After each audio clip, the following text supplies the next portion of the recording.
Hello guys, তোমরা কেমন আছো? এই দেখো আমাদের বাড়িতে রোদ উঠেছে, কিন্তু পাশের বাড়িতে বৃষ্টি হচ্ছে।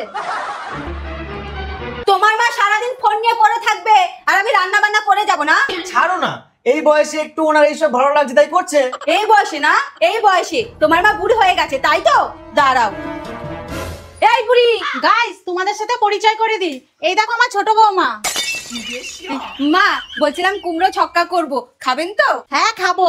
তোমাকে কি সুন্দর দেখতে। বাহ, কি ভালো ভালো কমেন্ট। এইটা কি ছবির কোয়ালিটি একটু ভালো করতে হবে। ঠিকই তো, কিন্তু একটা ভালো ফোন কিনতে গেলে তো অনেক টাকা লাগবে।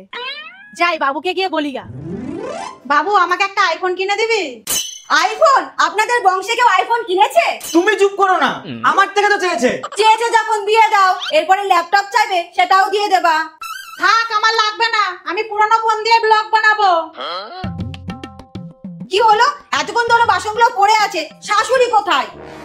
হ্যালো গাইস, আজকে আমাদের বাড়িতে রান্না হচ্ছে মাটন কষা, মুরগির চপ। দাঁড়াও বুড়ি, আজকে তোমার ব্যবস্থা করছি। হ্যালো গাইস, আজকে আমরা তোমাদের অভিনয় করে দেখাবো কিভাবে শাশুড়ির সাথে ঝগড়া করতে হয়। মা, ওইখানে এঁটো বাসনগুলো পড়ে রয়েছে আর তুমি এখানে বসে বসে ভিডিও বানাচ্ছো? বলি এইভাবে বসে বসে খেলে তো শরীরে রোগ জমে যাবে। বুড়ি বয়সে এসব করতে লজ্জা করছে না? বোমা, বাসনগুলো কোথায় আছে? শাশুড়ি বৌমার ঝগড়া যদি ভালো লেগে থাকে তাহলে অবশ্যই লাইক করে দেবেন।